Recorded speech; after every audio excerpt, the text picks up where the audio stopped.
I wanted to talk about physical pain in the body and how it all connects with stress, emotions, how it relates to our fascia system, our lymphatic system, and kind of connect some dots. So first of all, I am not a medical professional and this is not medical advice.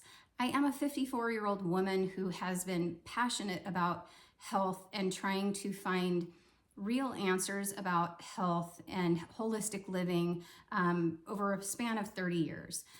In 2019, I did become a licensed spiritual healer. I went through about an 18-month long training process, and I was trained in aromatherapy, emotional release, pain management, a technique called VitaFlex, and a technique called Raindrop, developed by Gary Young, who is the founder of Young Living.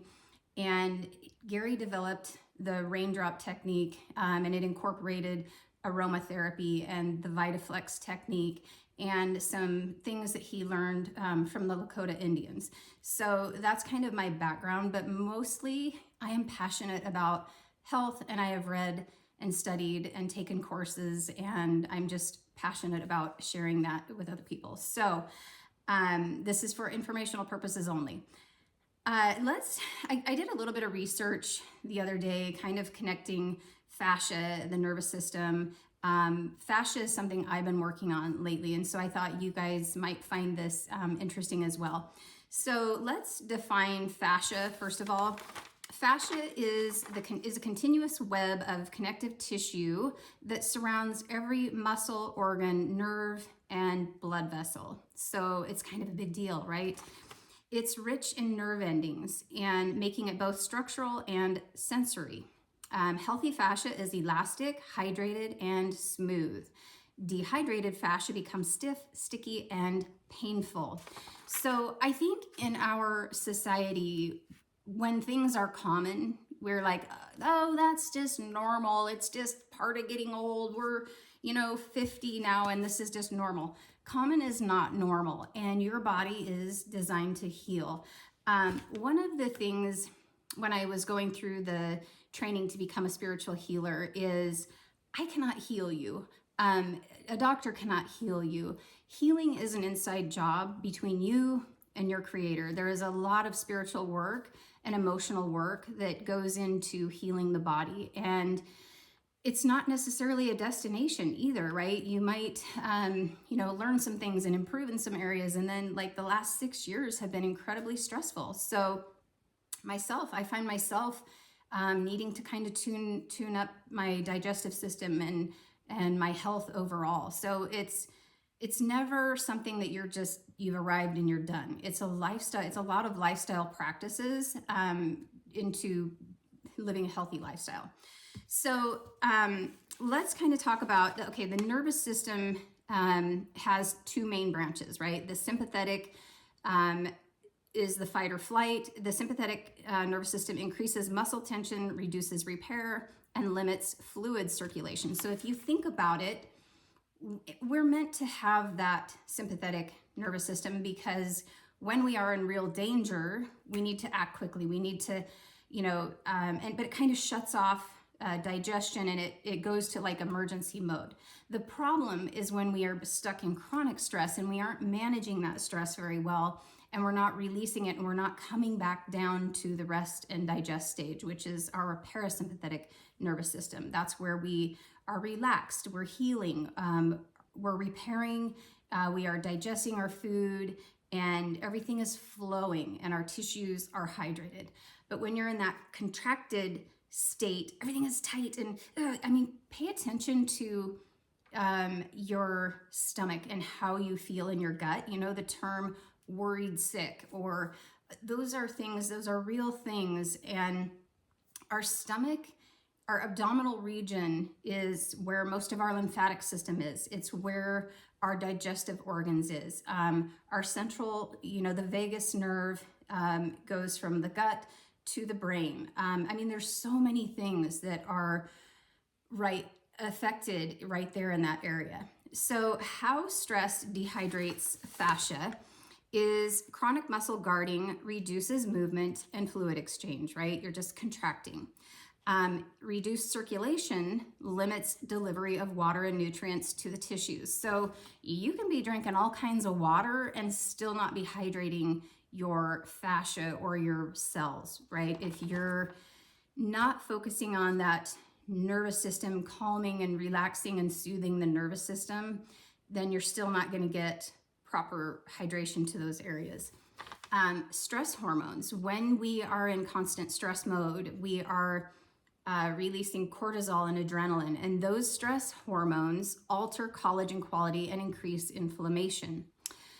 When we are stressed and in that sympathetic state, our breathing becomes shallow. Again, most of our lymphatic system doesn't have a pump of its own, so it requires movement. It requires moving our body, walking, and also deep breathing, the kind of breathing that fills your belly with air, that expands your diaphragm. And when we're stressed, we're just kind of shallow breathing, and you're not getting that expansion and that movement of the lymphatic system, and so things become stiff and stagnant. So here are some signs of dehydrated fascia: morning stiffness, chronic muscle tightness, tender or ropey tissue, reduced flexibility, fatigue or heaviness in the body. And at the end, we'll kind of talk about some things, some strategies to kind of help with all of these things. But, you know, the human body is absolutely fascinating to me, and how it all interconnects, right? How, you know, your nervous system can shut down the digestive system, but it can also impact lymphatic flow by tightening up your fascia. And, so it just really bringing mindfulness around your thoughts, your emotions. What are you ruminating on? We're surrounded by negative news. We're surrounded, especially now, right, with files being released and all of these horrific things coming out into our collective awareness. And we have to be really mindful and of what we let in, how much of that we consume, and whether we react to it or respond to it. I don't think ignoring problems is the answer, because when you ignore something, it magnifies. The problem doesn't go away. It just kind of, gets buried and grows, right? But you have to be in the space to have the capacity to deal with these things. So, okay, the stress fascia cycle. Let's continue on. So stress dysregulates the nervous system, causing muscle guarding. Guarding reduces the fluid flow, leading to dehydrated fascia.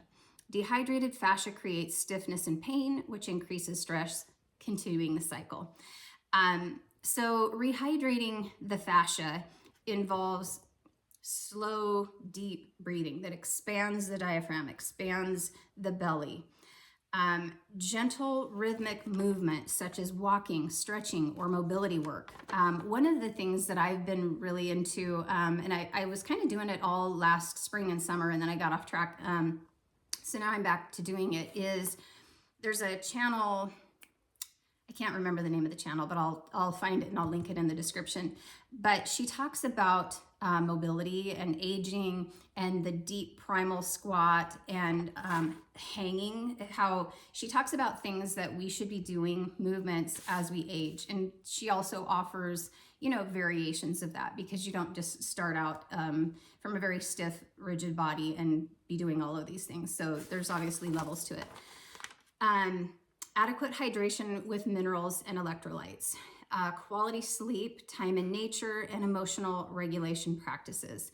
And, a lot of it is just having more awareness around these things, having more awareness when you are in a dysregulated emotional state. Sometimes it's just as simple as taking some things off your plate, right? Not overcrowding your schedule. Last week I shared that last week I way overstuffed my schedule, and it really does have an impact on your health and wellness. So one of my favorite things to do to support my fascia is gua sha. I've talked about this a little bit before. I have several different gua sha tools, but I like this one. I've heard of somebody refer to it as like combing your fascia. And this one, just has lots of different edges. I have some that are completely smooth too. A lot of people do like foam rolling.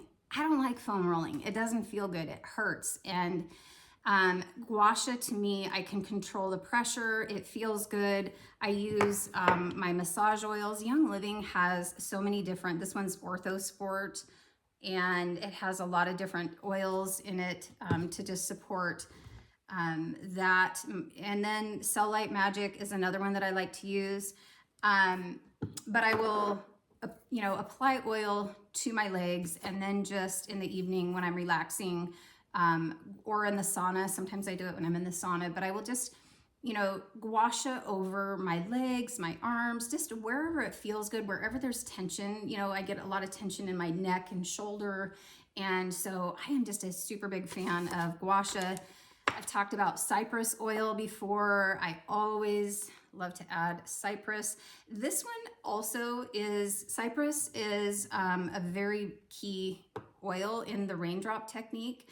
And by the way, if you didn't know it, Young Living does sell a raindrop kit that includes the 9 different oils that are used in the technique. It includes instructions so that you can learn and practice on your members of your family. You can do it on your feet. It includes all of the 9 oils that are used in the raindrop technique. And it includes Ortho Ease massage oil. It's, like this, only it's Ortho Ease.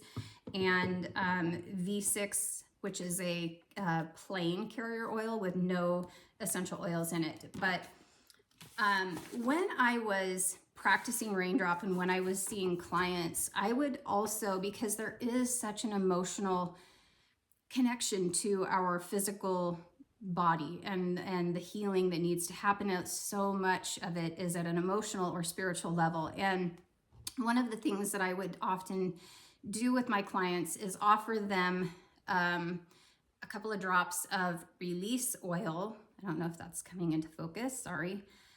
To apply over their liver, and then to just cup and breathe in over their nose. And release is, Young Living has an amazing lineup of essential oils and blends for emotional support.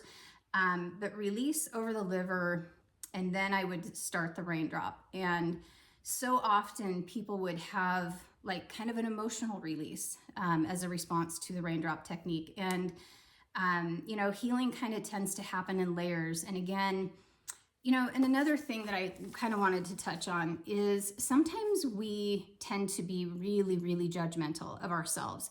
We tend to be really critical about all of the things that we did wrong or haven't done right or still aren't doing. And we look at how far we have to go instead of celebrating how far we've come. And I think that's just a really important piece to every single day. So sit down and just be grateful for the things that went well that day. Be grateful for the small bright spots. Celebrate the little things that you did do instead of criticizing yourself for all of the things that you didn't do or that didn't go right or whatever. If you've heard of Veda Austin, and there was I'm going to mess up his name. He was like a Japanese scientist or whatever. He wrote a book about water and freezing water, and how they would say words over the water and then freeze it and study the reactions. And when they said hateful words over the water and they froze it, it would have these really chaotic and ugly forms. But when they spoke, love and gratitude and appreciation and just beautiful words, our words have a frequency. Everything has a frequency. And we are mostly water, but when they spoke beautiful words, they would get these gorgeous images and crystalline structures in the water. And, when you consider that our bodies are mostly water, What are we saying to ourselves, and how is that impacting your own cells and your own healing? So those are just a few thoughts that I had today. So thank you for watching.